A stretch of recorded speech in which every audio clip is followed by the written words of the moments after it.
What if the shadows in the corner of your room were ancient stories waiting to be told?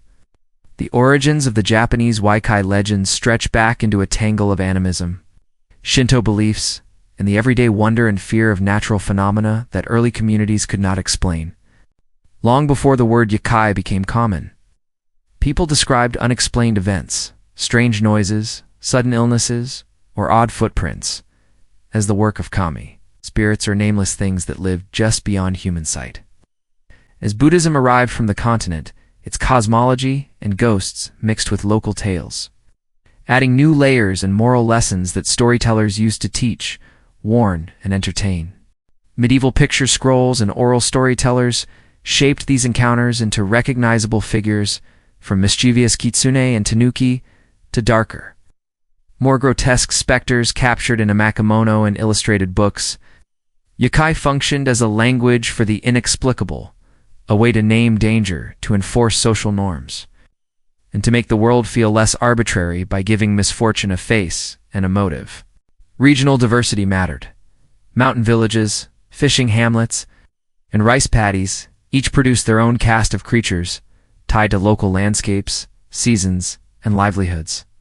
During times of upheaval, famine, war, or the sudden growth of cities, the stories adapted, reflecting anxieties about strangers, changing social roles, and the fragility of life in unstable times.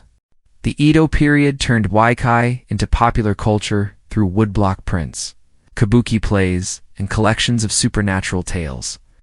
While artists like Toriyama Sekien cataloged and standardized many creatures into the taxonomy we now recognize.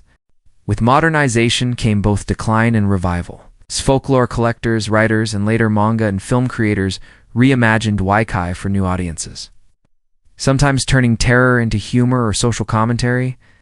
Today you can trace a single legend through centuries by comparing oral recitals, printed illustrations, shrine records, and modern adaptations that breathe new life into old fears. Scholars note that Yōkai tales also served as mnemonic devices, encoding local knowledge about poisonous plants, dangerous terrain, or seasonal hazards into memorable narratives. Museums, academic studies, and pop culture have made Yōkai a living tradition once more, showing how folklore survives by changing form rather than disappearing. By looking at these stories, we not only meet ghosts and tricksters, but also the people who told them and the environments that shaped their imaginations. If you enjoyed this dive into the shadows of Japanese folklore, please subscribe to the channel and like the video so we can explore more myths together.